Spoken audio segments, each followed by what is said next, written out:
In a gritty corner of the city, where shopkeepers paid a steep price just to keep their doors open, Royal Roots Salon stood as a beacon of defiance. It was more than a business, it was a sanctuary of strength, community, and unyielding spirit. But to Jared Jurox Simmons and his crew, it was just another target. As they swaggered through the door, they saw only a heavy-set black woman in an apron, her hands dusted with the flour of a long day's work. To them, she was an easy mark, soft, predictable, another small-time owner who'd crumble under their threats. They'd seen it before, a few harsh words, a smashed window, maybe a fist or two, and the cash would flow. Everyone had a breaking point. But Amira Williams was no ordinary woman. Long before she wielded scissors with the precision of an artist, she had carried weapons that could end lives. Trained in the crucible of war, she had faced dangers that would have left men like Jurox trembling. Her body, honed through years of discipline, was a fortress of resilience. Her instincts, razor sharp, had been forged in battles that demanded survival. Jurox and his crew thought they were intimidating a shopkeeper. Instead, they were stepping into the ring with a warrior, one who'd been waiting for a fight. The salon buzzed with its usual rhythm, the steady hum of clippers, the soft snip of scissors, and the rich aroma of coconut oil hanging in the air. Afternoon sunlight poured through the wide front window, bathing the polished hardwood floors in a golden glow. Amira stood at her station, her strong hands deftly weaving a client's thick curls into intricate coils. Her movements were fluid, practiced, but her eyes never stopped scanning. She was always wine, always watching, always ready. She spotted him first, a young thug, barely out of his teens, loitering across the street. He leaned against a lamppost, pretending to fiddle with his phone, but his gaze was locked on the salon. He'd been there for 3 days straight, studying the place, sizing it up. Amira's lips pressed into a thin line as she tightened a coil with expert precision. She didn't need to guess what he was after. "Amira, you hear about Sonny's Deli Nia?" one of her stylists murmured, her voice low as she worked on a client nearby. Amira kept her eyes on her work. "What happened?" she asked, already knowing the answer. "They smashed his windows last night," Nia said, her tone heavy. "Tagged his walls, too. Said he's got to pay up or else." The salon fell into a heavy silence, the weight of another neighborhood business under siege settling over them. Amira nodded, finishing the last twist on her client's hair.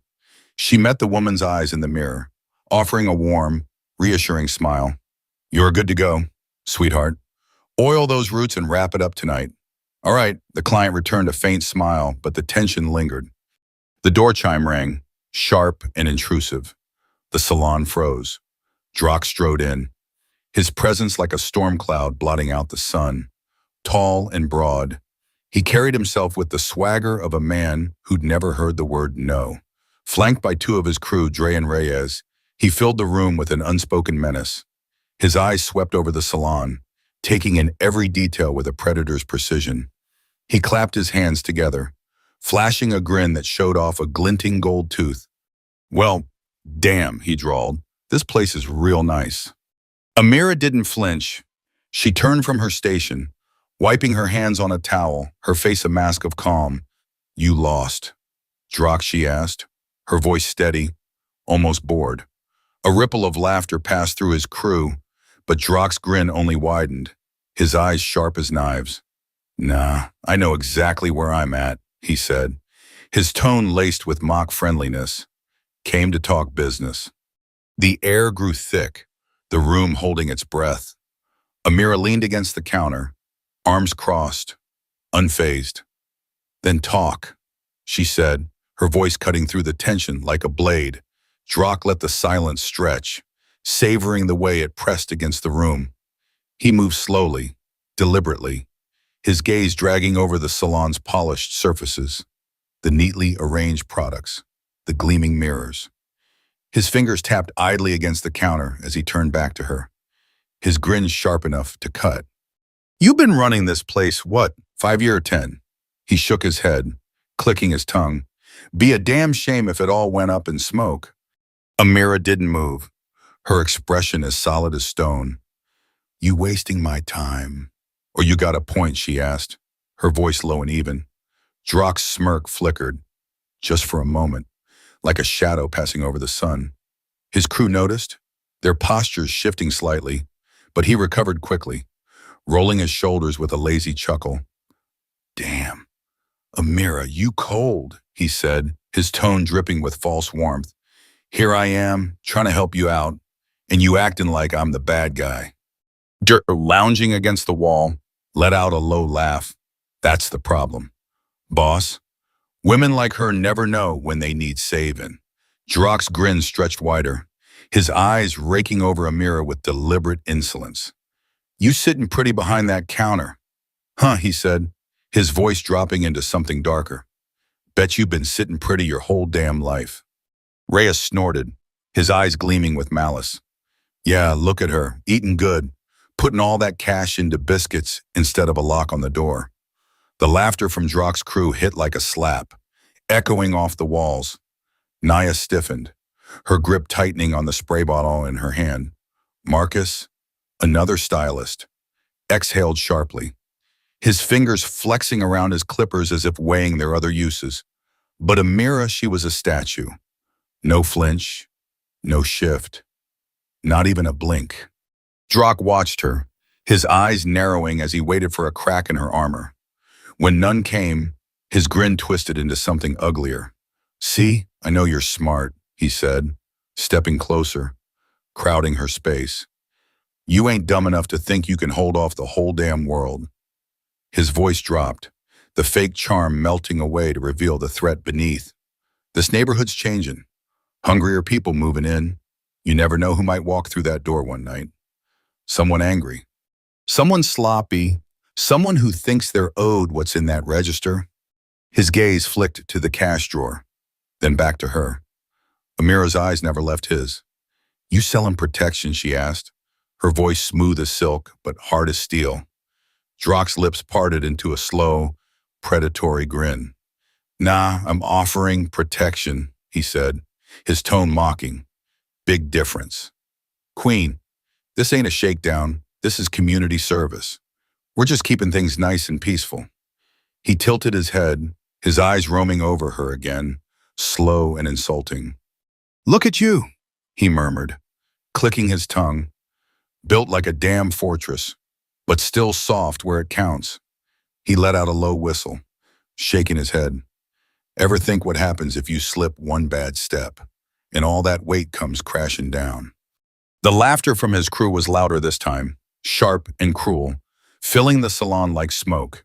Naya's shoulders tensed, her lips pressed into a tight line. Marcus gripped his clippers so hard his knuckles whitened, but Amira remained still, her gaze locked on Drock's.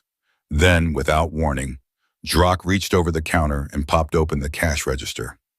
The sharp click of the drawer sliding open rang out like a gunshot. Before anyone could react, he grabbed a handful of bills of 20, a fouillon, a couple of ones. It wasn't much, but that wasn't the point. The point was the audacity, the challenge, the disrespect of doing it right in her face. Drock flipped through the cash lazily, rubbing the 20 between his fingers. Feels soft, he muttered, his voice dripping with mockery. Guess that's what happens when you ain't got to work for it. With a casual flick of his wrist, he tossed the bills onto the floor. They fluttered down, landing in a crumpled heap at Amira's feet. Oops, he said, his grin wicked. Then, before anyone could move, he reached behind him, grabbed a glass bottle of shampoo from the shelf, and let it slip from his fingers. The bottle shattered against the hardwood, the sharp crack echoing through the room. Honey-scented liquids splattered across the floor, the sweet smell clashing with the tension in the air. Dre chuckled, shaking his head. Damn, boss, you clumsy as hell. Drock turned back to Amira, his eyes gleaming with anticipation. He was waiting for her to cower, to beg, to break like so many others had. But Amira didn't break. In a flash, her hand shot out, her thick fingers clamping around Drock's wrist like a steel trap. The room went deathly silent. Drock froze, his grin vanishing. His crew stiffened, their laughter dying in their throats. Amira's grip was unyielding, her eyes boring into his with a fire that made his bravado crumble. She didn't say a word, but the message was clear he'd crossed a line, and there was no going back. The air in Royal Roots was heavy with the sharp tang of spilled shampoo, its scent clinging to the walls long after J-Rock and his crew had strutted out. He'd come in cocky, his smirk wide as he leaned over the counter, but his confidence had faltered when he misjudged his move. His arm jerked back too fast, like he was dodging a blow instead of owning the moment. The smirk vanished, replaced by a tight jaw and a quick shove of crumpled bills back into the register. The drawer slammed shut with a metallic clang that echoed in the quiet shop.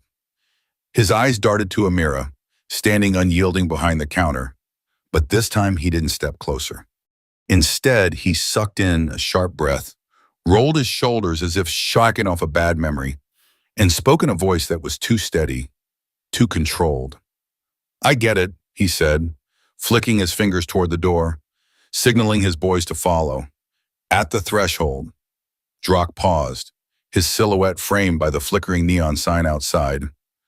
"Next time," he said, his tone calm but laced with something darker, like a storm gathering on the horizon. "I won't be so friendly." Then he was gone, his crew trailing behind him like shadows.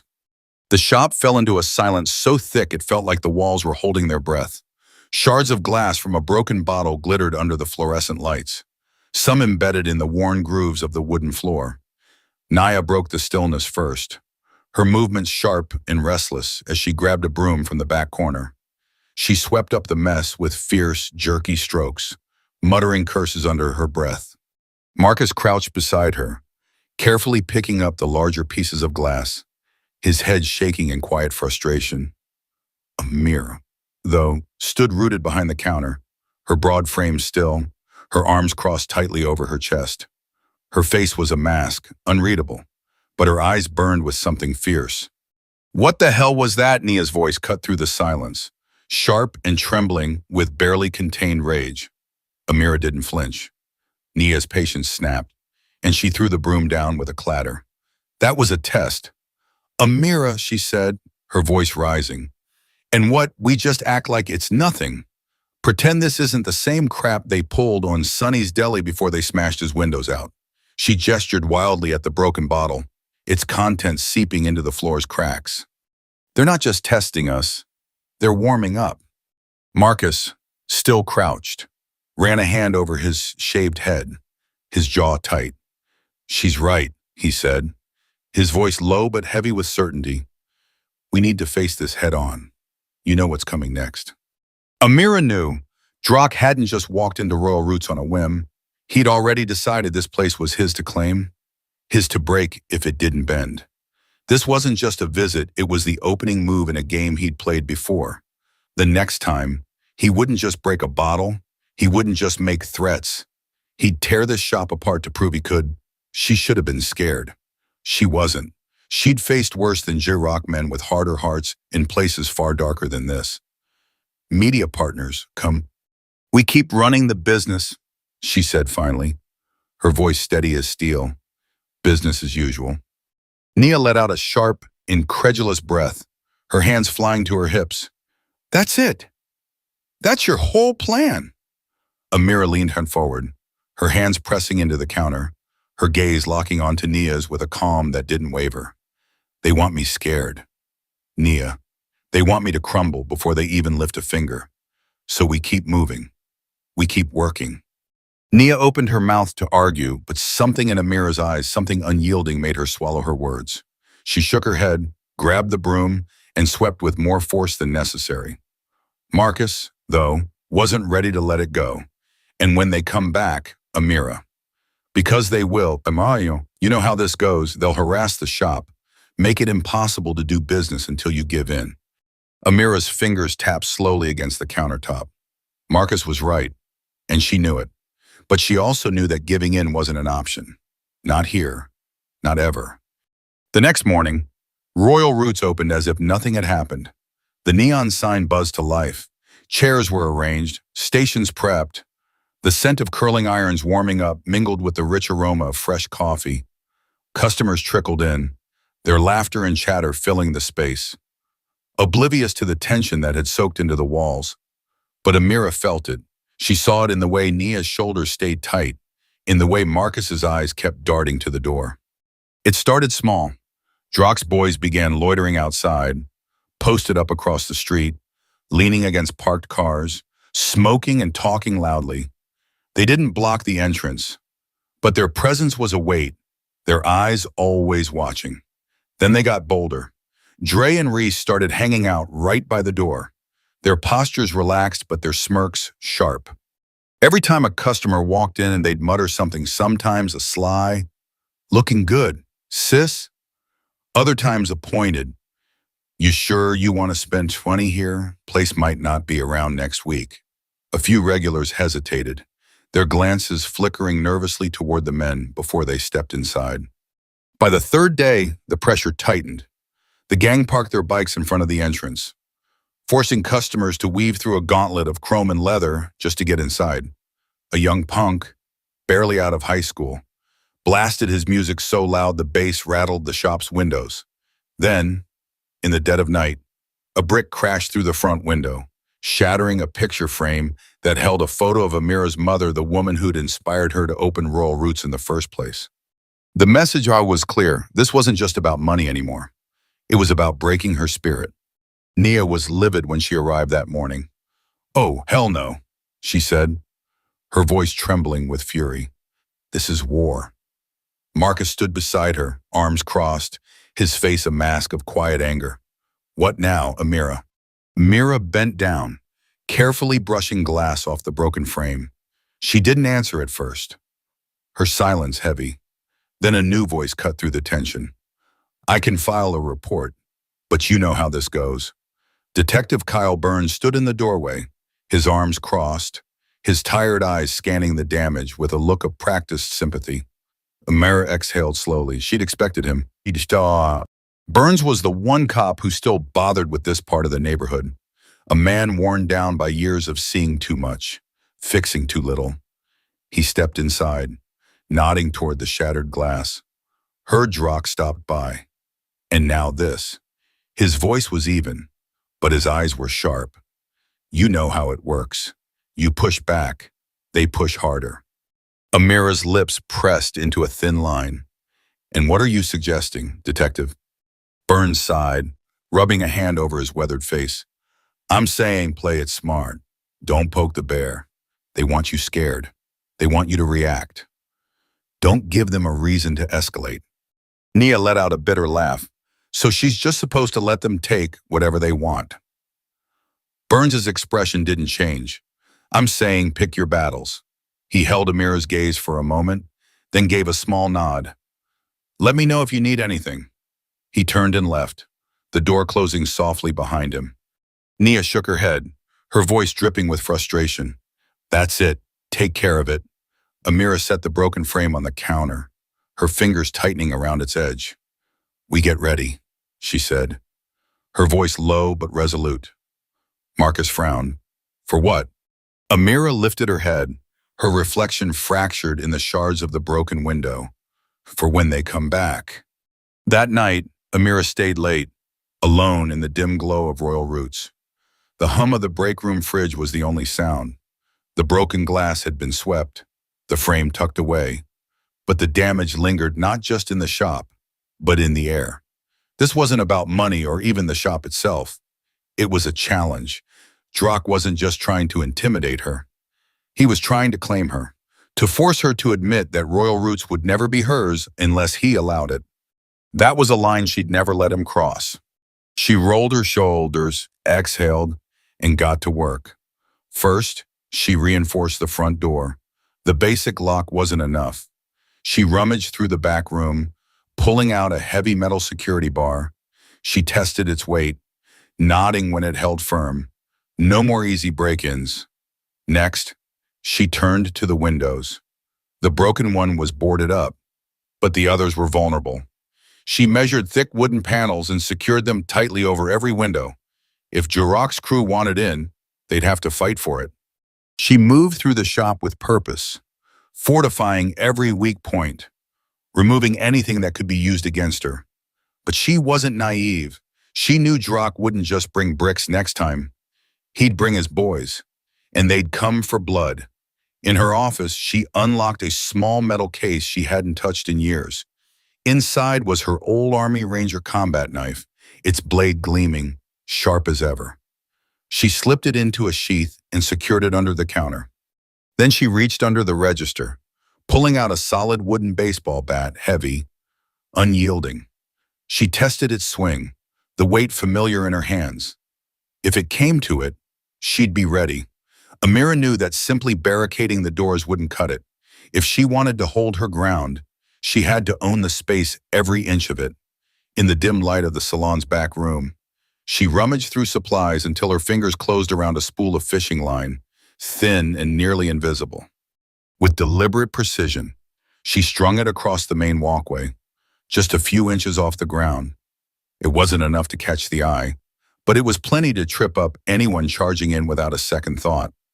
Over by the shampoo station, she balanced a bucket of steaming hot water on the edge of a shelf, rigged so a single nudge would send it crashing down, scalding and disorienting anyone foolish enough to rush her. At the back entrance, she poured baby oil across the polished floor, creating a slick trap that would send even the heaviest thug sprawling. None of these measures were lethal, but they didn't need to be. They were designed to give her the edge, and that was more than enough. The next morning, Naya stepped into the salon for her shift and froze, her eyes darting across the room. The windows were boarded up, extra locks gleamed on the doors, and the faint glint of fishing line crisscrossed the floor. Her face twisted in confusion. "What in the world is all this?" she muttered. Marcus, trailing behind her, took in the scene with raised brows, his gaze lingering on the slick sheen of baby oil coating the back entrance. Amira emerged from the storage room, wiping her hands on a rag, her expression calm but resolute. "Preparation," she said simply. Nia blinked, incredulous. Preparation for what? The apocalypse? Marcus let out a low chuckle, scratching his chin as he surveyed the setup. "Damn, Amira, you turned this place into a straight-up war zone." Amira shrugged, unfazed. "You think Drock and his crew are just gonna stroll in, have a chat, and leave? That's not how he operates. When he comes back, he's coming for blood, not words." Naya's eyes flicked to the baseball bat propped against the counter, then back to Amira. "You're expecting a fight?" Amira met her gaze, her voice steady. "I'm expecting them to test me, and I'll be ready when they do." A heavy silence settled over the room. Marcus broke it with a slow grin, shaking his head. "Hell, I better dust off my work boots for tomorrow." Amira's lips curved into a faint smirk. "Wouldn't hurt." Nia exhaled sharply, rubbing her temples. "Y'all are out of your minds," she muttered. But when her eyes met Amira's again, there was a flicker of something new: respect.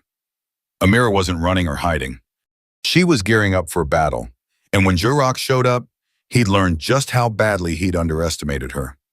The tension had been simmering for days, like a storm brewing on the horizon. Amira knew Jurok wouldn't let her last defiance slide. She'd humiliated him in front of his crew the last time he'd dared step into Royal Roots, and men like him didn't forgive or forget. That night, as she locked up the shop, she took a final look at her handiwork. Reinforced doors, cleverly placed traps, makeshift weapons tucked within arm's reach. Her fingers grazed the bat under the counter, its weight grounding her, familiar and reassuring. She let her hand fall, satisfied. Everything was ready. Now all she had to do was wait. She didn't wait long. Just before midnight, the low growl of engines rumbled outside. A menacing chorus of motorcycles and the sharp rev of a car cutting through the quiet. The sound was unmistakable, a warning that carried the weight of imminent danger. Amira, standing in the darkened salon, glanced at the clock, 11:47 p.m. Too late for customers, too early for the streets to be deserted. Moving with practiced stealth, she crouched low and crept to the boarded-up window, peering through a narrow gap in the planks. The street outside was bathed in the flickering glow of old streetlights, casting long, distorted shadows that seemed to pulse with the night's growing menace. Drock stood at the center of the sidewalk, his posture deceptively relaxed, arms loose at his sides. But Amira could read the tension in his frame, the slight pull of his shoulders, the way his head tilted as he scanned the building. He wasn't here to talk. He was here to dominate. Flanking him were 6 men, each radiating a dangerous confidence. One, tall and wiry, toyed with a crowbar, flipping it hand to hand as if it weighed nothing. Another, built like a tank, rested a wooden bat on his shoulder, tapping it rhythmically as he stared at the door. Amira's breath came slow and steady, her pulse settling into a calm, focused rhythm. Adrenaline sharpened her senses, making every sound, every movement crystal clear. She'd felt this before, the electric clarity that came just before a fight. Outside, Drock let out a soft chuckle, his breath fogging the cracked glass of the window as he ran his fingers along the boarded-up section. He knocked twice, slow and deliberate, the sound dripping with mockery. "You in there, Queen." His voice was smooth, almost warm, but laced with a venom that betrayed his intent. "Come on now, don't be shy. You knew I was coming." Amira didn't move, didn't respond. Drock's smirk widened as he glanced back at his crew. "She's real quiet now, huh? Guess all that tough talk dried up." Leaning against a lamppost with his arms crossed, snickered, probably cowering in the back. You know how it goes. Big talk till it's time to swing. Drock sighed, feigning disappointment, then flicked his wrist toward one of his men. "Go on," he said, his tone bored.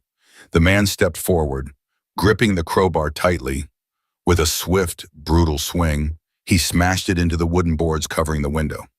The impact echoed like a gunshot, the crack of splintering wood shattering the night's silence. A second blow followed, sending jagged shards flying into the air. Drock sighed again, pulling a cigarette from his pocket and lighting it with a casual flick. "See, I tried to play nice," he murmured, exhaling a plume of smoke. "Gave you a fair shot, but you had to be stubborn. Now I gotta show you who really owns this block." A final crash obliterated the barrier, debris raining onto the sidewalk. One of Drock's men reached through the gap, unlocked the door, and shoved it open. Amira's grip tightened on the bat.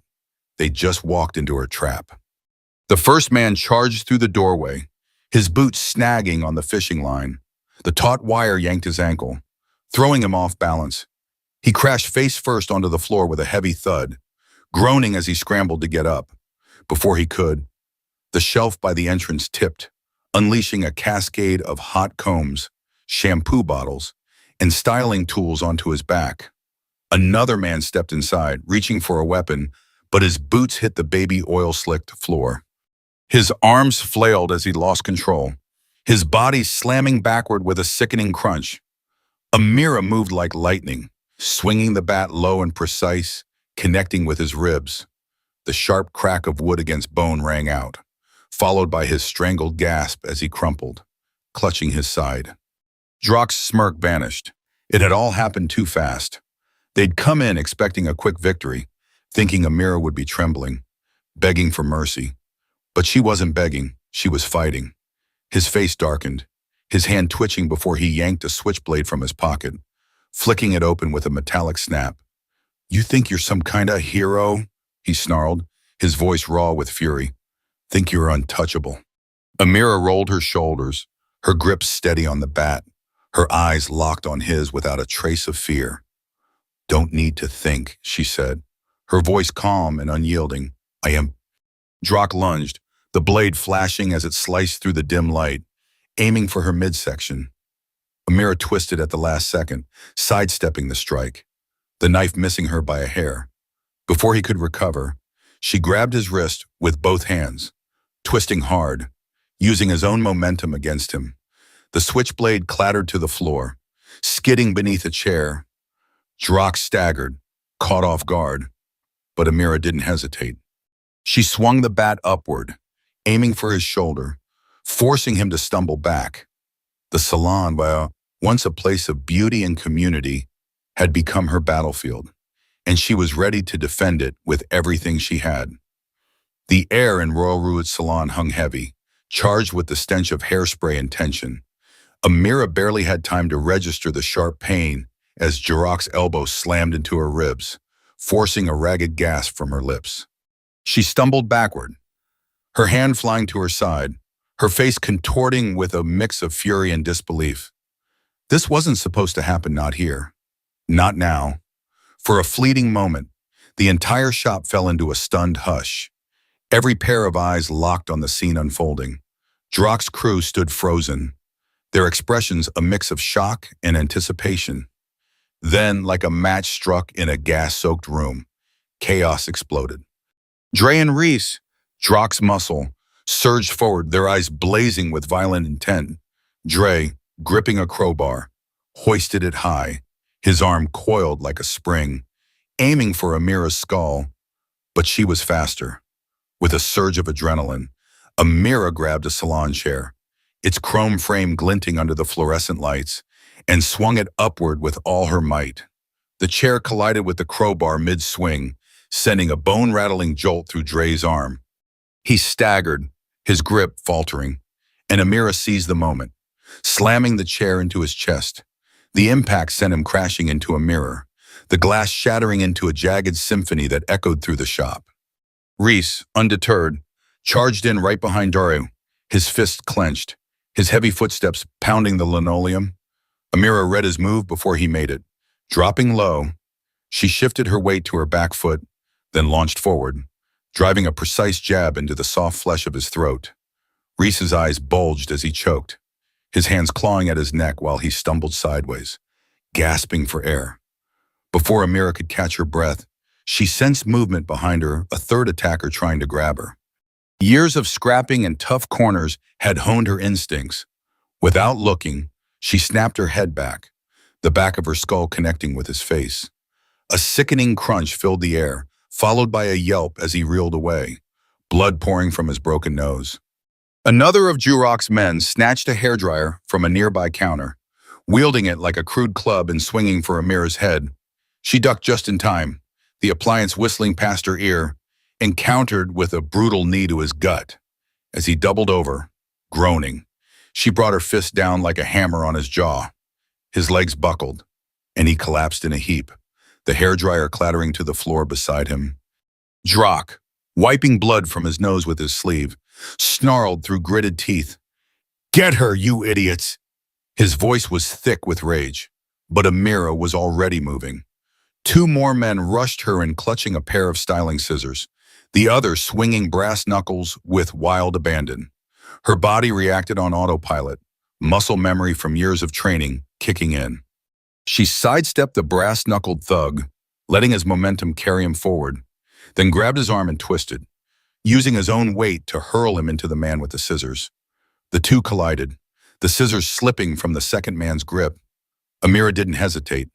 She slammed her elbow into his wrist, sending the blade skittering across the floor, then drove a punishing kick into his knee.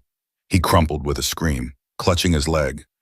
This wasn't just a brawl, it was a chess match, and Amira was playing 3 moves ahead. She didn't just hit hard, she hit smart, turning her attackers' size and strength against them. The salon became her battlefield. Every chair, counter, and stray bottle of product a potential weapon. But she wasn't untouchable. A heavy fist caught her in the side, pain flaring through her ribs like wildfire.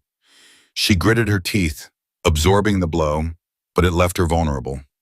Another man, one she hadn't seen creeping up, grabbed her arm and yanked hard, trying to throw her off balance.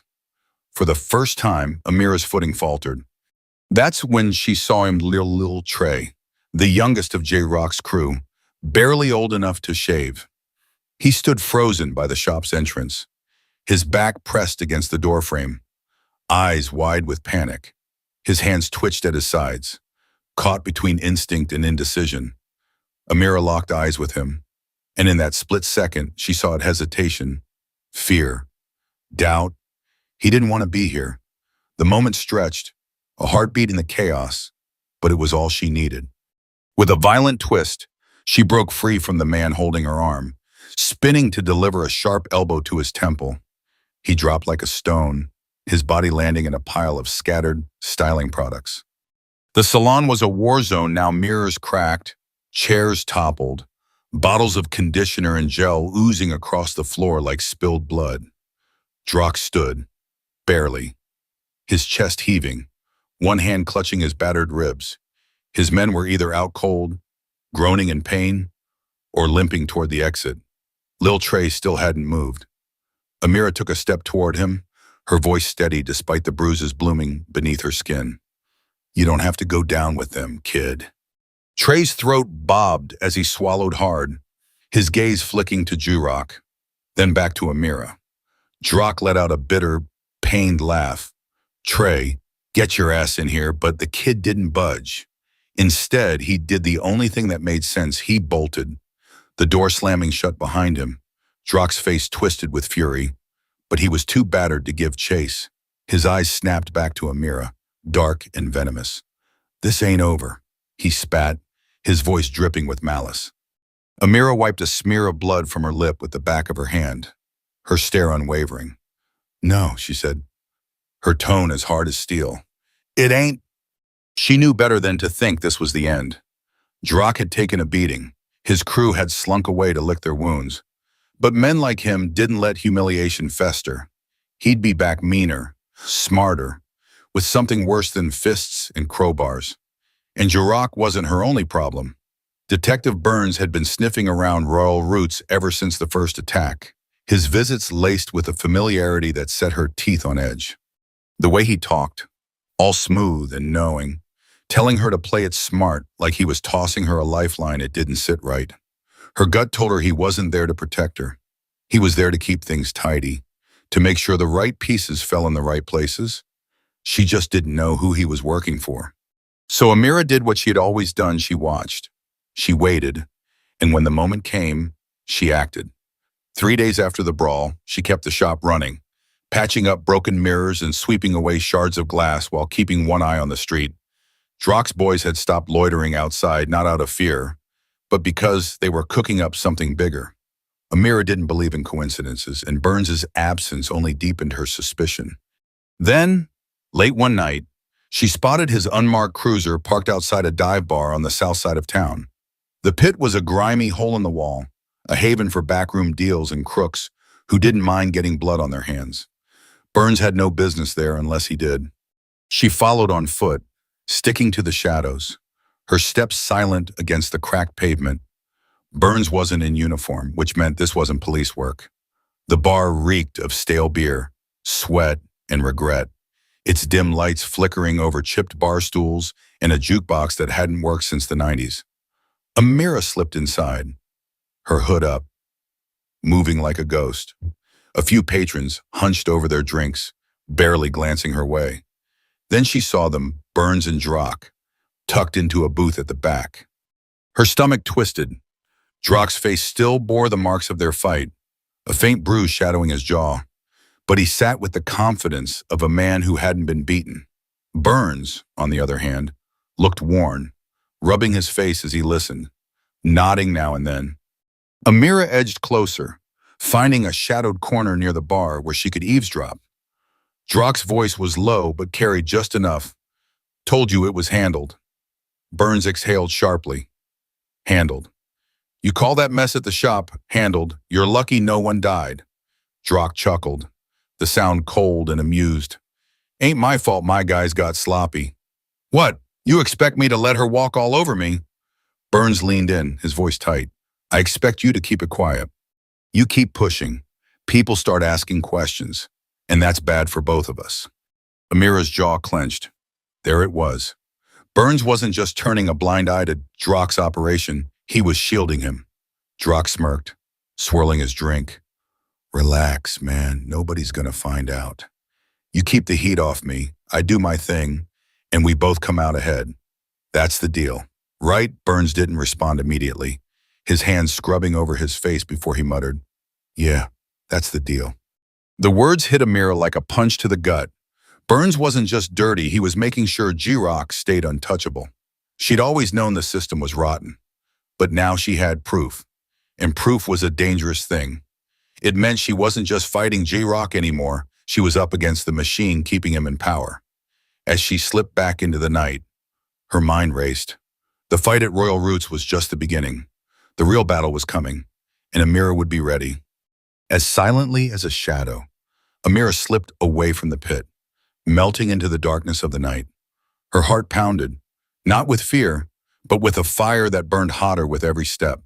What she'd overheard wasn't just about her struggling little shop, Royal Roots, anymore.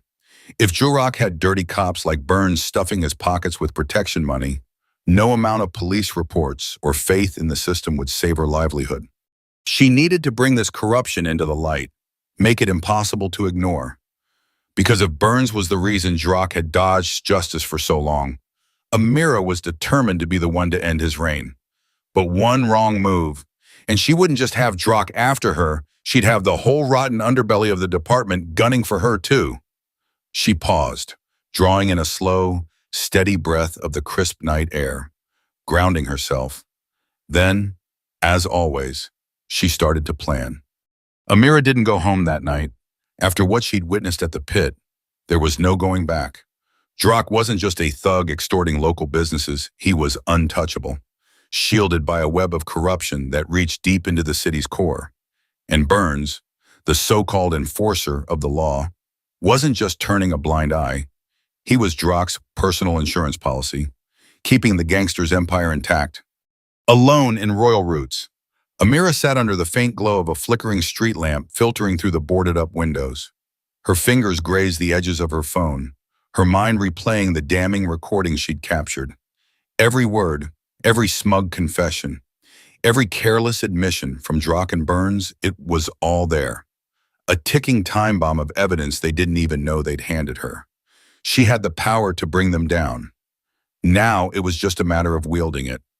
Her first move was a call to Marcus. No preamble, no pleasantries, there wasn't time. The second he answered, her voice was steady, urgent. "I need you at the shop." Now, Marcus didn't hesitate. "On my way."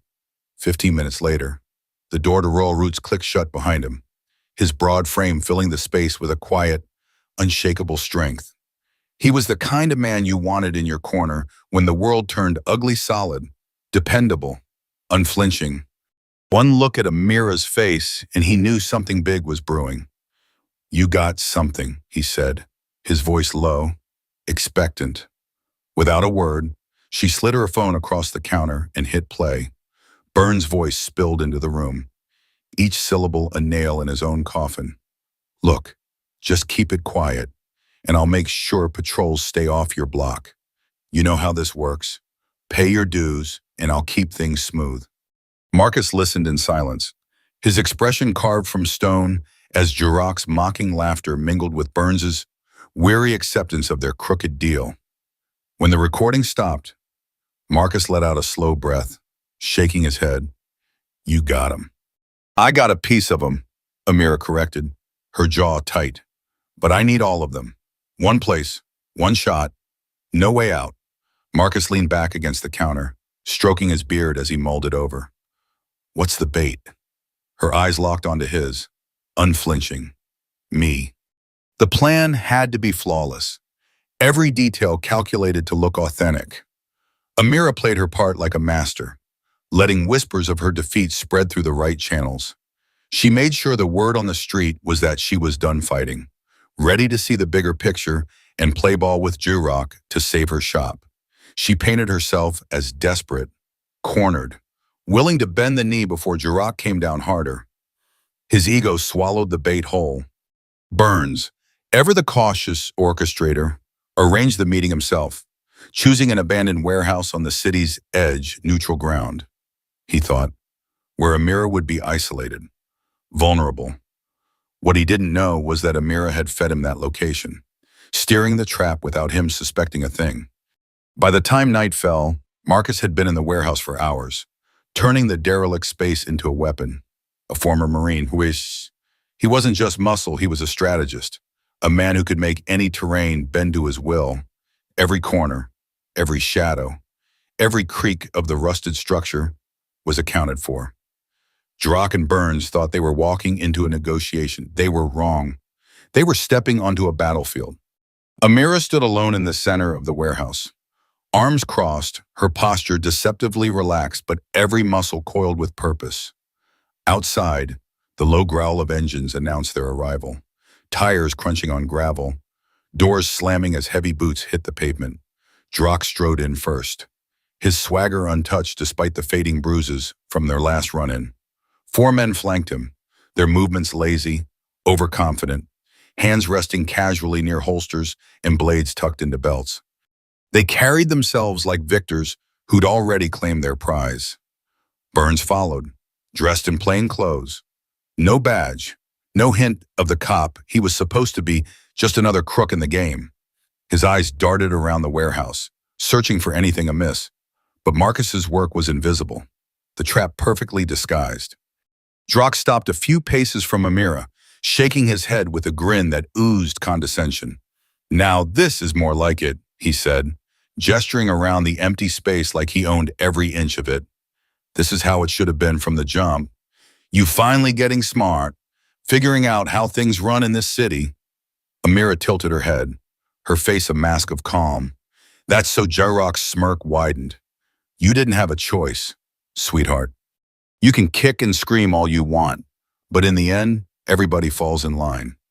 Burns stepping forward, hands buried in his jacket pockets, his voice quieter but no less smug. "You made the right call, Williams. This is bigger than your little shop. You had to know that." Amira let the silence stretch, letting them bask in their imagined triumph. Then she exhaled, her chin lifting slightly. "So what happens now?" Drock's grin turned predatory. "Now you sign over a cut of your profits, keep things easy, and we make sure nothing happens to you or your shop. We keep the peace." Amira's lips curved into a smile, sharp and cold, like the edge of a blade. She could feel the air shift, the calm before the storm. Drock and Burns were still drunk on their own power, blind to the fact that Marcus was perched in the rafters, waiting for her signal. They didn't know every exit was sealed. Every advantage theirs had been stripped away. They thought they were in control, but the fight that started at Royal Roots wasn't over. It was just getting started. The warehouse was heavy with tension, the kind of silence that hums with unspoken threats. Drock stood before Amira, his smirk growing as he drank in what he thought was her surrender. Burns, a step behind, wasn't smiling.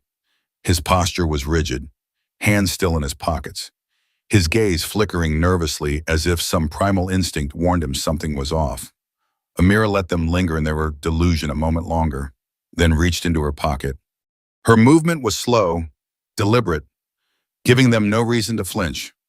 She pulled out her phone, tapped the screen, and let the recording rip through the silence.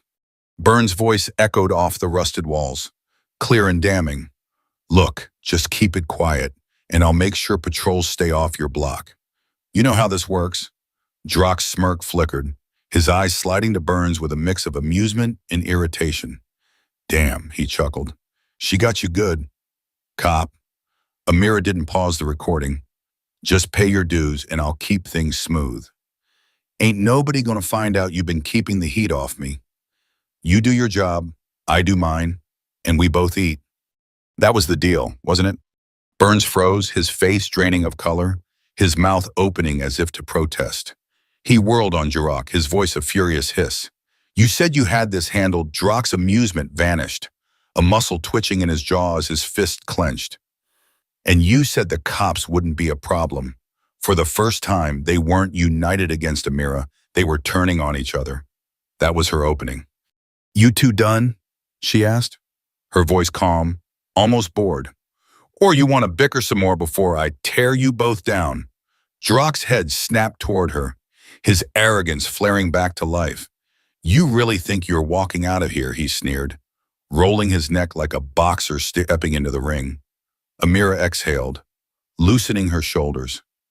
"I don't think," she said softly. "I know."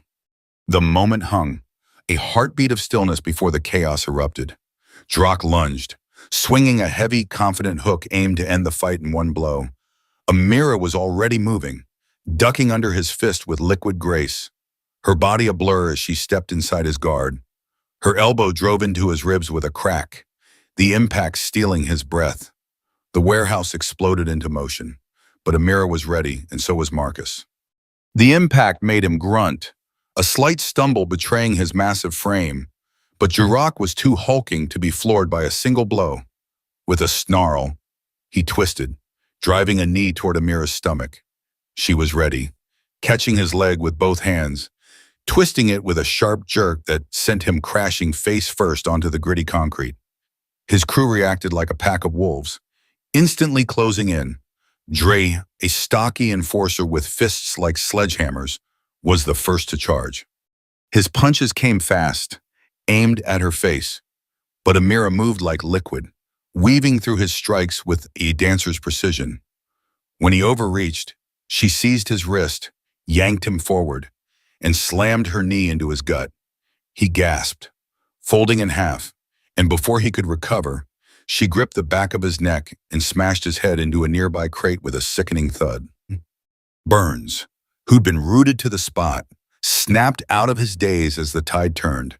He lunged from behind, arms outstretched, to lock Amira in a chokehold. But she sensed him coming. At the last second, she spun, grabbing his arm and using his own momentum to hurl him over her shoulder.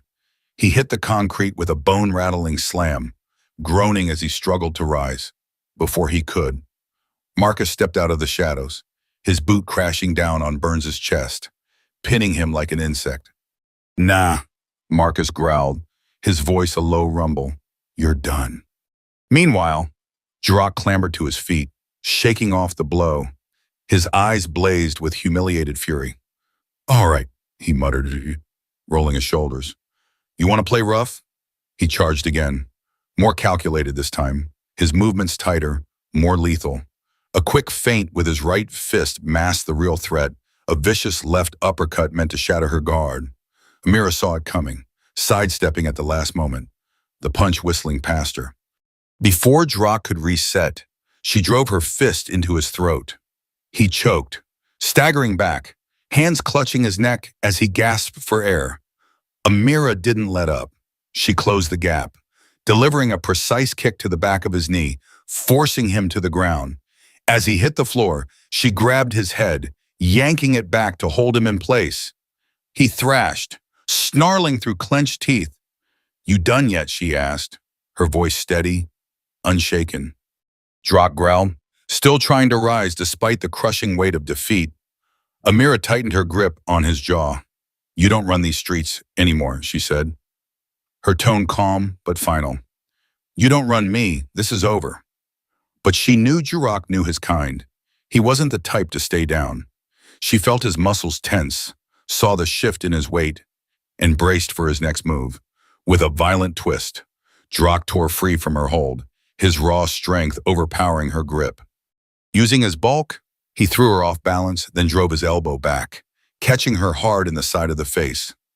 The blow sent a jolt of pain through her jaw, snapping her head to the side. Before she could recover, he was on her, his massive frame barreling forward, fists swinging with feral aggression. Amira ducked under a wild hook, the air hissing as it grazed her ear. But Jurok was quicker than she'd expected. Mid-motion, he adjusted, driving his knee up into her midsection. The impact sent a shockwave through her ribs, stealing her breath. She staggered but refused to fall, twisting out of his reach to regain her footing. Just then, Dre charged in from the side, his fist aimed at her ribs to wear her down. Amira pivoted, deflecting the punch with her forearm, though the force sent a dull ache radiating through her arm. Before Dre could retract, she struck, grabbing his wrist and twisting it until he bent forward in pain. With a swift step, she slammed her elbow down onto his shoulder, forcing a grunt as his body lurched. But Jurok wasn't waiting. He saw his chance and took it. His fist crashed into the side of her head, rattling her skull. The world tilted, her vision blurring for a split second as she stumbled sideways. Jurok pressed his advantage, grabbing the front of her hoodie and yanking her toward him, his other hand already cocked for a crushing blow. On instinct, Amira shifted her weight, using his grip against him. She twisted free, pivoting into a brutal counterattack, a palm strike to his sternum that forced him back a step. It wasn't enough to drop him, though. Dre, shaking off his pain, roared and lunged, aiming to tackle her. Amira sidestepped, redirecting his momentum, and as he stumbled past, she drove her knee into his gut. The sound he made was raw, choked, as he crumpled. But Jurok was back, grabbing her from behind, his thick arms clamping around her waist. He lifted her off the ground and slammed her down onto the warehouse floor, the impact knocking the air from her lungs. He was on her in an instant, one knee pressing into her stomach, pinning her as his fist arced toward her face. She jerked her head aside, his punch grazing her cheek and smashing into the concrete, sending a jolt of pain up his arm. Seizing the moment, Amira twisted her body, throwing him off balance. She shoved her forearm against his throat, braced her legs, and flipping them over, reversing their positions. Now she was on top, driving her elbow into his face, snapping his head back against the floor. He snarled, trying to shove her off, but she held firm, landing another punch to his jaw. Before Tiku's strike again, hands yanked at her shoulders. Reese, one of J-Rock's crew who'd been biding his time, grabbed her from behind, trying to drag her off his boss. Amira reacted instantly, seizing his wrist and twisting it inward, breaking his grip. She spun, delivering a savage kick to the inside of his knee, sending him collapsing with a yelp. But the distraction gave Jurok the opening he needed. As she turned back, his fist slammed into her cheekbone, a flash of white-hot pain exploding across her vision. Her knees buckled, but she caught herself, refusing to fall. Jurok grinned, blood staining his teeth. Tired yet. Amira wiped her mouth, tasting copper, feeling the swelling bloom under her skin. She exhaled, rolling her shoulders to steady herself. Not even close. Jurok let out a harsh laugh, then charged again. What followed was a brutal, no-holds-barred brawl. Blow for blow, they traded vicious strikes, neither backing down. Jurok was bigger, stronger, but Amira was faster, sharper, her movements precise. She wove through his attacks, absorbing the hits she couldn't dodge, making him pay for every inch. He threw a wild hook. She ducked and landed a body shot to his side. He countered with a knee. She blocked it, then spun into a back fist that sent him reeling. Jurok's frustration was palpable, his punches growing sloppier, his discipline fraying. But Amira wasn't unscathed. Her ribs throbbed, her muscles burned, and her breaths came heavier. They circled each other, battered and bleeding, neither willing to yield. Behind her, Marcus held off the remaining goons, ensuring no one interfered. This was her fight, her war with Jurok. No words, no threats, just the raw clash of wills. Jurok rushed her, unleashing a flurry of punches to overwhelm her. Amira parried the first two, blocked the third, but the fourth slipped through, slamming into her ribs and sending her crashing to the ground. Pain erupted through her body as she hit the concrete. Jurok loomed over her, sweat and blood dripping from his face, his knuckles cracking as he rolled his shoulders. "Stay down," he warned, "before I put you down." Amira gritted her teeth, hands braced against the floor. Slowly, defiantly, she pushed herself up. Jurok's face twisted in disbelief as she stood, locking eyes with him. "You first," she said, her voice steel. With a snarl, Jurok launched himself at her one last time, his body a juggernaut of rage and power. Amira braced herself, watching his every move, ready for the final clash. In the dim, flickering light of the warehouse, Jurok's muscles tensed, each movement a coiled spring ready to unleash raw power. He wasn't aiming for finesse, his goal was simple: obliterate anything in his path. Amira, however, had other plans. The moment his massive fist arced toward her, she sidestepped with a dancer's grace, the air hissing as his punch grazed just past her jaw. Undeterred, Jurok was already winding up for another blow, a bone-crushing downward swing meant to shatter whatever it hit. But Amira was faster.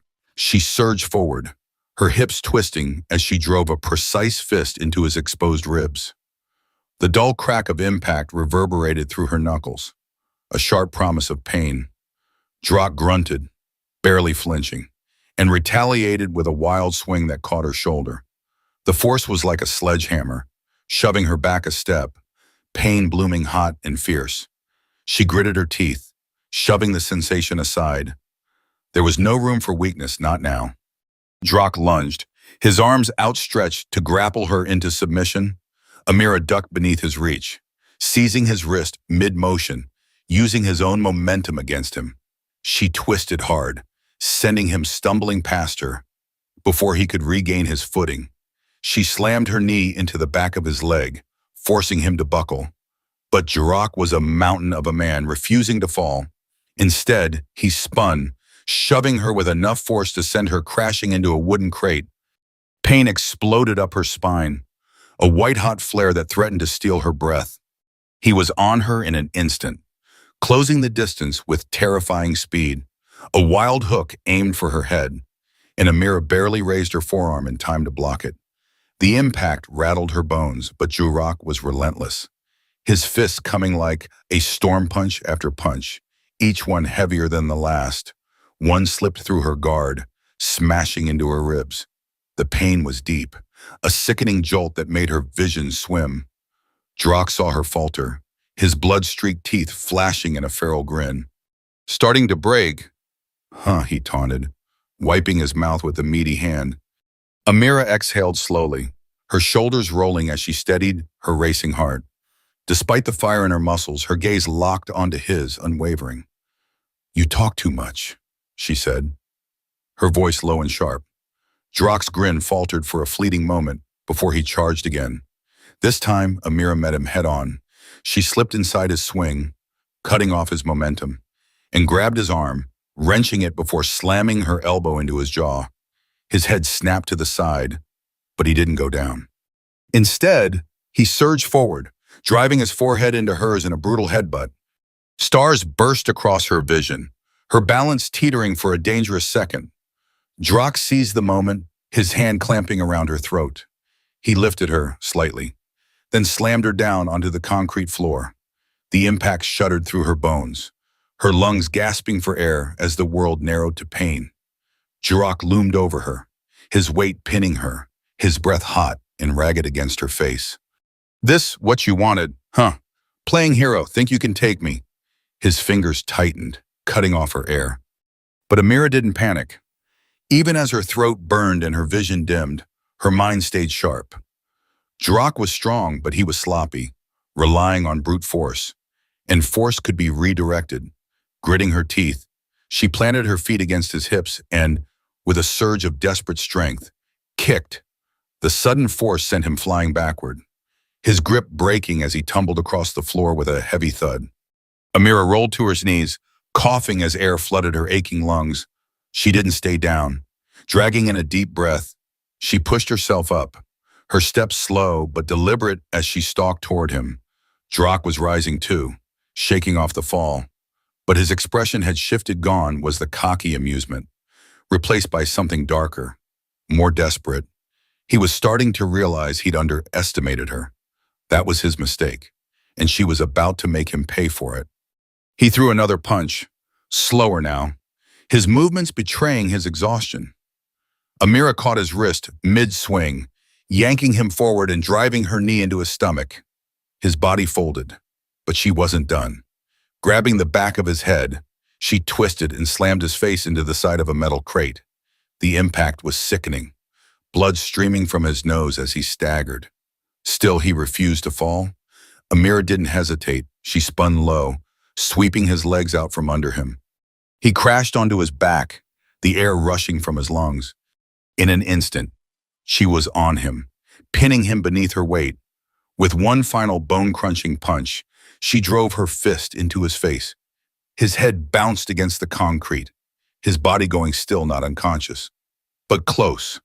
Amira grabbed the front of his hoodie, yanking him up just enough to meet her gaze. "You done?" she asked, her voice steady despite the fire raging in her battered body. Drock's swollen eyes flickered, blood trickling from his split lip. He coughed, a weak laugh bubbling through the pain. "You hit like a truck. Big girl." He rasped. Amira's grip tightened, her jaw set. "And I can keep hitting all night." For a moment, he didn't move, his bloody teeth flashing in a grimace that was half smirk, half defiance. "I don't quit," he growled. Her eyes narrowed. "Good," she murmured, releasing him. Drock barely had time to react before she stepped back, her fingers motioning for him to stand. "Get up." Bruised and battered, Drock let out a slow exhale, rolling his shoulders. His stance was unsteady, his body screaming in protest. But he stood. Amira, too, was a wreck, every muscle burned. Her ribs throbbed, and her knuckles were raw from the punishment she'd dealt. Yet neither would back down. The warehouse seemed to shrink around them, the groans of Drock's fallen men fading into the background. This was it, one final round. No distractions, no mercy. Drock wiped the blood from his mouth, his shoulders squaring for one last push. "You still think you got me beat," he rasped, his voice rough but defiant. Amira tilted her head, a faint, steely smile tugging at her lips. "I don't think," she said softly. "I know." With a harsh chuckle, Drock lunged, his injury slowing him but not stopping him. He threw a tight jab at her face, but Amira dodged, the air shifting as his knuckles grazed her cheek. She could see it now, he was fading, his punches still powerful but lacking the speed he'd started with. His body was betraying him, and she was ready to exploit it. She stepped inside his reach, cutting off his follow-up, and landed a sharp uppercut to his ribs. Drock grunted, twisting to counter, but she was already moving, weaving under his hook and driving a knee into his stomach. His breath hitched, his body folding slightly, but he forced himself upright, swinging an elbow toward her temple. It connected just barely, but enough to blur her vision for a heartbeat. Drock seized the opening, tackling her to the ground. They hit the floor hard, his weight pinning her, his hands wrapping around her throat once more. His grip was tight, his strength crushing the air from her lungs. Amira refused to break. Twisting fast, she clawed at his wrist, yanking him forward to throw off his balance. With a surge of strength, she slammed the heel of her palm into his chin, snapping his head back. His grip loosened, and that was all she needed. Planting her feet, she threw her weight upward, sending him tumbling off her. Scrambling to her feet, she kicked him in the side, forcing him to stagger back. Drock wasn't smiling anymore. This wasn't a game, this was survival. He came at her again, slower, his punches lacking their earlier bite. Amira, though exhausted, was in control.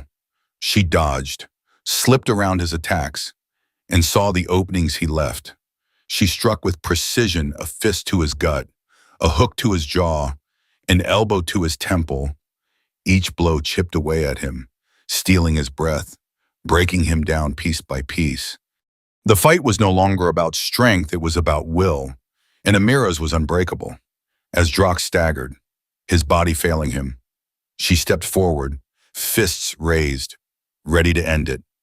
The warehouse was silent now, save for their ragged breaths and the echo of their final stand.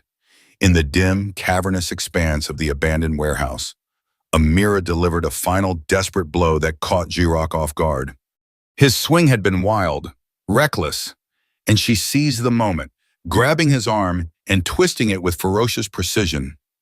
The crack of his body hitting the concrete echoed through the empty space, a sound that seemed to linger as he lay there, unmoving for the first time. His breaths came in ragged, uneven gasps, each one a testament to the toll the fight had taken. His trembling arms strained to lift him, but his strength had deserted him, leaving him sprawled on the cold floor, defeated. Amira towered over him, her own breathing heavy but measured, a stark contrast to his labored wheezing. Her knuckles were raw, her ribs ached with every inhale, but she stood firm, unshaken. She reached down, grabbing the front of his hoodie and yanking him up just enough to force his swollen, bloodied face to meet her gaze. "You done?" she asked, her voice low, steady, cutting through the tension like a blade. Drock blinked up at her through a half-closed eye, his split lip oozing blood. He coughed, shaking his head weakly, but the fire that had fueled him was gone. His shoulders slumped, his body sagging under the weight of his defeat. After a long, heavy silence, he let out a shuddering breath through his nose, his head dipping in surrender. Amira felt it, the shift in the air, the moment he realized he'd been beaten.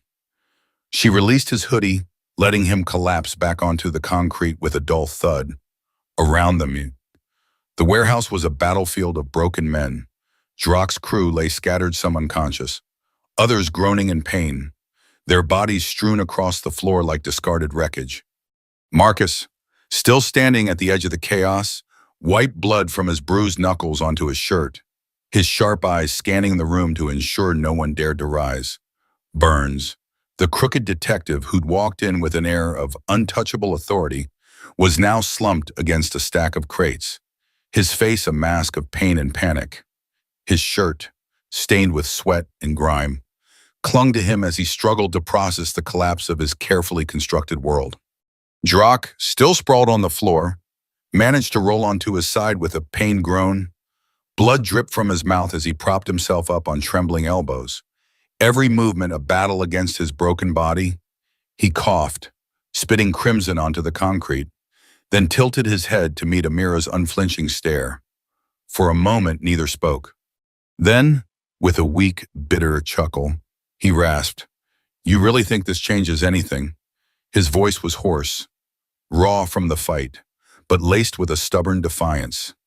"You think beating me in some crumbling warehouse means you've won? There's always another me, another crew. You haven't changed a damn thing." He licked the blood from his lip, his swollen eyes glinting with a flicker of his old arrogance. Amira didn't flinch. She let him talk, let him cling to the scraps of his pride, before crouching down to his level, her gaze locking onto his. "You're right," she said, her voice calm but laced with steel. "There's always another you, but there's never going to be another me." Her words hung in the air, heavy with truth. Drock's smirk faltered, the realization dawning that this wasn't just about a brawl or a power struggle. This was about her, a force he couldn't intimidate, couldn't break, couldn't erase. She was still standing, and he was nothing but a heap on the floor. The distant wail of sirens pierced the night, growing louder, closer. Red and blue lights flashed through the warehouse's grimy windows, casting jagged shadows across the dust-filled air. Drock tensed, his jaw clenching as a flicker of fear crept into his eyes. Burns, still slumped against the crates, muttered a curse under his breath, his head snapping toward the entrance as the reality of his situation sank in. Marcus, leaning casually against a pillar, smirked and shook his head. "Right on time," he said, his voice laced with satisfaction. Amira rose to her feet, rolling her shoulders to ease the ache in her muscles. "Told you this was over," she said, her tone final. Drock let out another hollow chuckle, but it lacked its conviction, fading into a tired sigh as he dropped his head in defeat. The warehouse doors burst open, heavy boots pounding against the concrete as police stormed in, their weapons drawn, voices barking commands, hands in the air. "Don't move," Amira raised her hands calmly, her expression unbothered. Drock, still on the ground, sighed and complied, his movements slow and pained. Burns, however, hesitated, his fingers twitching as if weighing a reckless move. Amira arched a brow, watching him closely. "Go ahead," she said, her voice daring. "Run. See how far you get." Burns's wild eyes darted toward her, then to the officers, who were already studying him with suspicion. One of them spoke into his radio, his voice clipped. "Confirmed. We've got the audio recordings. Looks like we've got a dirty cop." Burns's shoulders sagged, his head bowing as he raised his hands in surrender, his world crumbling around him. An officer grabbed Joe Rock roughly, yanking him to his feet and snapping cuffs around his wrists. "Guess you ain't as untouchable as you thought," Amira muttered, her voice barely audible over the chaos. Drock didn't respond, his head hanging as he was dragged toward the squad cars outside. Burns followed, his face a portrait of defeat, the weight of his betrayal sinking in with every step. For the first time in weeks, Amira felt the tension in her chest ease, the crushing weight of fear and anger lifting.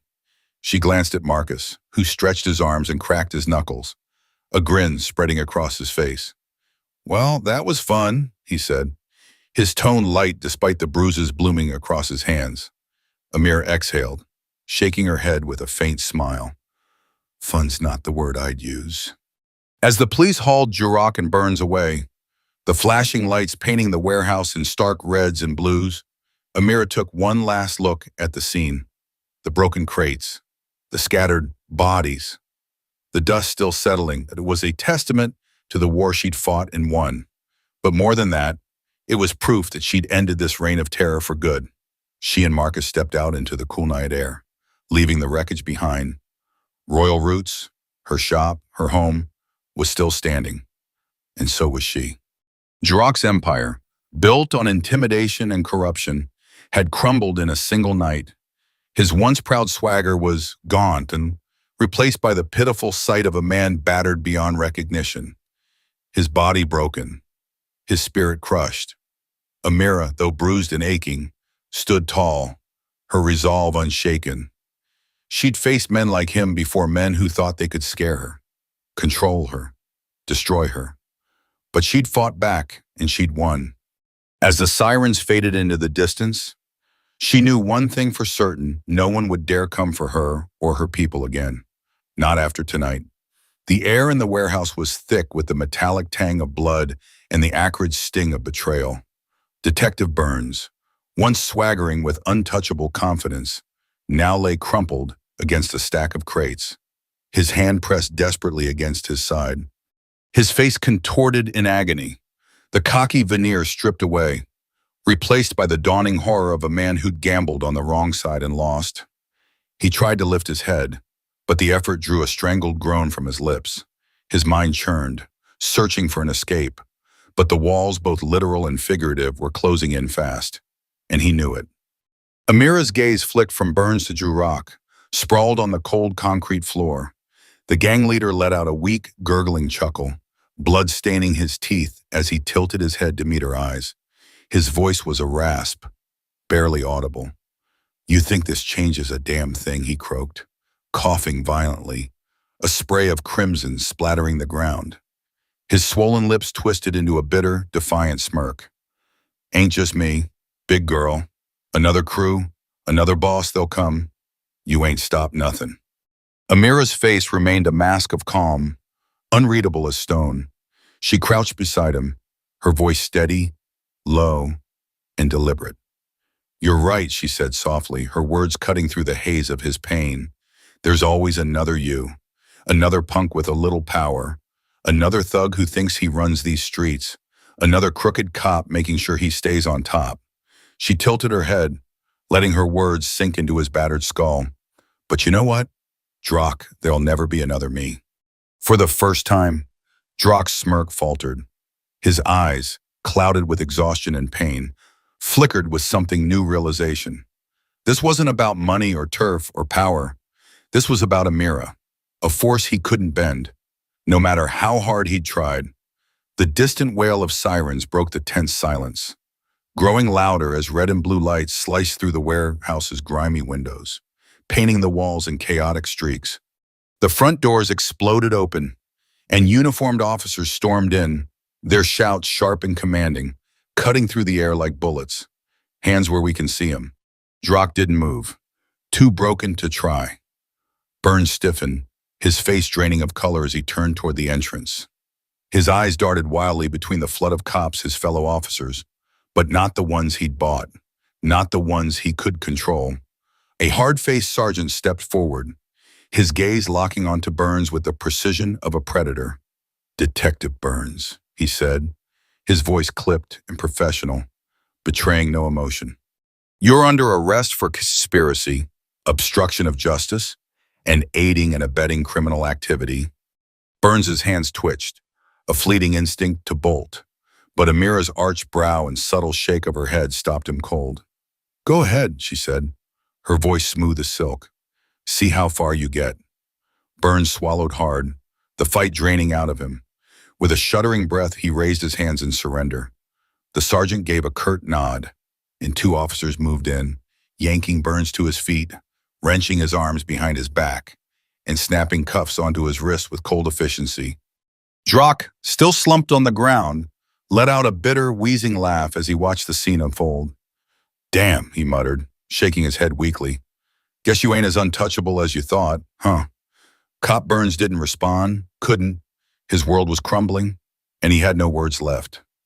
Amira exhaled, her shoulders easing slightly as the weight of the moment settled.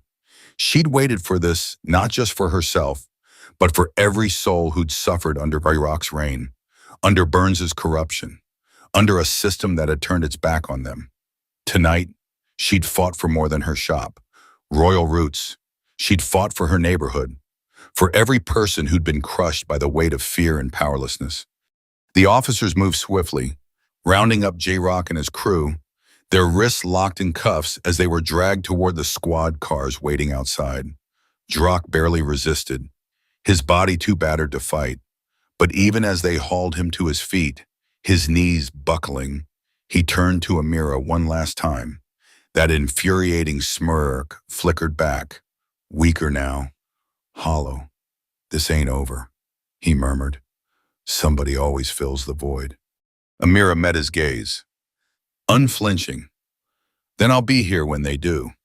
Drock's smirk faded, and the cops pulled him away, his voice swallowed by the chaos of the night. Marcus, standing at Amira's side, cracked his knuckles and let out a low whistle. "Damn, that was something else," he said, a grin tugging at his lips. Amira wiped the blood from her mouth, her breath steady despite the ache in her bones. "You're telling me." They stepped outside together, the cool night air soothing against their bruised skin. In the distance, the neon sign of Rocket Roots glowed defiantly, flickering but unbroken, a beacon in the darkness. Amira's eyes lingered on it, then shifted to the flashing lights of the squad cars, then to the wreckage of a war she'd just won. For the first time in too long, she felt at peace. This victory wasn't just hers. It was for everyone who'd been told to stay silent, to endure, to break. They wouldn't break anymore, and neither would she. The street outside the warehouse pulsed with the eerie glow of red and blue lights, reflecting off shattered glass and rusted metal. Drock and his men, once kings of these streets, were now reduced to battered husks, dragged toward the waiting squad cars. The gang leader, who'd strutted into Royal Roots with arrogance oozing from every pore, now stumbled under the weight of his injuries. His wrists bound, his face swollen, his breath ragged. No one was laughing now, not Drock, not his crew, and certainly not Burns, who stood off to the side, cuffed and humiliated, his eyes burning with a mix of fear and resentment. These weren't Burns's cops. They weren't the ones he could bribe or bully. These were the real ones, the ones who'd watched Drock's gang terrorize the neighborhood for years, who'd suspected someone on the inside was keeping the streets dirty. Now they had proof, and they weren't wasting time. Amira stood with her arms crossed, her body aching but her resolve unshaken, watching the officers work with a quiet intensity. A tall sergeant with gray streaks in his beard approached her, his face unreadable, his uniform crisp despite the late hour. His eyes, though weary, were sharp, like a man who'd seen too much but still cared enough to keep going. "Williams," he greeted gruffly. "Sarge," Amira replied with a single nod. The sergeant exhaled, surveying the wreckage around them, the aftermath of a battle that had torn through the warehouse like a storm.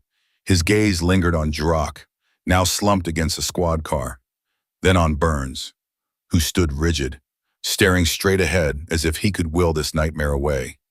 "Been waiting for this one," the sergeant muttered, jerking his chin toward Burns. "We knew there was rot in the department, but this is airtight. We got him." Amira let out a breath she hadn't realized she'd been holding. It was done. Drock's empire had crumbled in a single night. His men, those not in cuffs, were either unconscious inside or limping away, broken and defeated, knowing their reign was over. The few who might try to regroup wouldn't get far, not with their leader gone, and the police finally stepping up. The extortion, the threats, the violence, it was over. For the first time in years, Royal Roots in the neighborhood could breathe. Marcus, still beside her, let out another low whistle as Drock was shoved into a squad car. "Feels good seeing that," he said, his voice tinged with satisfaction. Amira rolled her shoulders, wincing slightly at the pain but managing a tired smirk. About damn time. Marcus glanced at her, his brow furrowing as he took in the bruises on her face, the dried blood at her lip. "You good?" Her smirk widened, despite the throbbing in her jaw. "I'll live," he chuckled, shaking his head. "You're one badass woman. You know that." "Damn right," she muttered, cracking her neck. The sergeant turned to them again, his expression still unreadable. "Need a ride home?" Amira glanced at Royal Roots, just a few blocks away, its neon sign glowing like a lighthouse in the storm. "Nah," she said, shaking her head. "I'll walk." The sergeant didn't argue, just gave a nod and watched as she turned to leave. Marcus fell into step beside her, and together they moved through the quiet streets, past shuttered storefronts and cautious eyes peering through windows. This was a neighborhood that had lived under G-Rock's shadow for too long. But tonight, that shadow was gone. Justice had been served, and tomorrow, Amira would walk into her shop and get back to work, just like always. Because Royal Roots wasn't just a business, it was a home, a sanctuary, a piece of the community no gang, no dirty cop, no threat could ever take from her. She'd fought for it, bled for it, and won. The morning air was crisp, carrying the faint scent of last night's rain as Amira stood outside Royal Roots, gazing up at the worn neon sign. It buzzed and flickered, bearing the scars of countless battles. But it still shone, still stood tall, just like her. The storefront showed the marks of war, shattered glass, splintered wood, a testament to the fight she'd endured. But it was still here. She was still here. The wooden boards, hastily nailed up after the last assault, bore the scars of bricks hurled in anger. But the sign for Royal Roots still hung defiantly above the door. Amira stood before it, her heart steady but heavy, ready to breathe life back into her battered salon. With a deep breath, she pushed open the door, stepping into the wreckage illuminated by the morning sun. The sight was worse than daylight, mirrors shattered into jagged webs, chairs toppled and broken, shelves overturned, and vibrant hair products spilled across the floor in streaks of color. It was chaos. But to Amira, it wasn't just a mess, it was proof. Her shop had endured the worst that G-Rock and his crew could throw at it, and it still stood. So did she. Rolling up her sleeves, Amira grabbed a broom and set to work. The morning unfolded in a quiet rhythm, sweeping up shards of glass, righting chairs, scrubbing counters streaked with product. Each motion was more than cleaning. It was a declaration. This was her space, her dream, and no one, not Drock, not his threats, could take it from her. She worked mostly in silence, the only sounds her steady breaths and the occasional scrape of furniture as she hauled it back into place. Hours passed, and the shop began to resemble itself again, piece by stubborn piece. Then, the door creaked open. Amira didn't look up right away, crouched low as she gathered the fragments of a broken comb. But she felt the presence lingering in the doorway, hesitant, uncertain, finally. She glanced up. There stood Trey, a lanky kid with hunched shoulders, hands buried in his hoodie pockets, his eyes scanning the wreckage with a mix of guilt and awe. Amira sat back on her heels, wiping sweat from her forehead with the back of her hand. "You lost?" she asked, her voice calm but probing. Trey shook his head, but he didn't step inside. He looked different today, no trace of the cocky swagger he usually carried when trailing Drock's crew. He looked like a kid who'd just glimpsed a truth he wasn't ready for. "I saw what happened," he mumbled, kicking at the ground with the toe of his sneaker. "At the warehouse." Amira nodded, standing slowly and brushing dust off her jeans. "Yeah, and you ran." Trey's jaw tightened, his eyes flashing briefly. "I ain't no coward." She studied him for a moment, then nodded. "I know." Gesturing to the shop, she added, "You here for a reason or just taking in the view?" He hesitated, then finally stepped inside, hands still in his pockets, shoulders tense like he was bracing for a blow. "I'm done," he said quietly, his eyes flickering up to meet hers. "With them, with all of it." Amira leaned against the counter, arms crossed, sizing him up. That's so. Trey nodded, swallowing hard. Drock. He talked big, acted like he owned everything, like we were untouchable. But last night, he shook his head, his voice dropping to a near whisper. He ain't untouchable. None of them are. He looked at her fully now, his voice steadier. I don't want to end up like that. Amira watched him closely. For months, Trey had been a shadow in J-Rock's orbit running errands, laughing at their cruel jokes, standing by while they intimidated people like her. But something had shifted. Last night's chaos at the warehouse had cracked open a truth for him, and now here he was, standing in her shop, looking for a way out. She exhaled, tilting her head. So, what now? Trey shuffled his feet, his fingers fidgeting in his pockets. I don't know, he admitted, his voice raw with honesty. I ain't going back to that life. But I don't know what's next. Amira tapped her fingers thoughtfully against the counter. Walking away from the streets wasn't as simple as saying the words. Trey would need a plan, guidance, and something in thing to anchor him. She nodded toward the back of the shop. You ever worked a real job before? Trey blinked, caught off guard. A job. Yeah, Amira said, her tone firm, but not unkind. Something legal. Something that don't involve standing on corners, acting tough for pocket change. He hesitated, then shook his head. Not really. A small smirk tugged at Amira's lips. Then it's about time you started. She stepped past him, grabbing an extra broom from behind the counter and tossing it his way. He fumbled, barely catching it, his hands clumsy around the handle. First lesson, she said, crossing her arms again. You want to work here, you start from the ground up. Trey stared at the broom, then back at her, his expression caught between disbelief and a flicker of hope. You serious? Dead serious, Amira replied with a shrug. It ain't gonna be easy, ain't gonna be quick. But if you're serious about getting out, about doing better, this is where you start. Trey's grip tightened on the broom. He glanced around the shop again at the broken mirrors, the overturned shelves, the long road of work still ahead. Then, slowly, he nodded. All right, he said, setting the broom against the floor. I'm in. Amira gave a small, approving nod, then get to sweeping. As Trey began to work, a quiet energy settled over Royal Roots. Amid the destruction, something new was taking root in a fragile but determined beginning. Amira picked up her own broom and joined him, their steady sweeps filling the air with purpose. This shop wasn't just a business, it was a beacon of resilience, a testament to survival, a refusal to bow to fear. As the morning sun climbed higher, its golden light spilling through the half-boarded windows, Amira felt a certainty settle deep in her bones. Royal Roots had been through hell, but it had emerged stronger, just like her. And now, maybe, just maybe, Trey could find his own strength here too.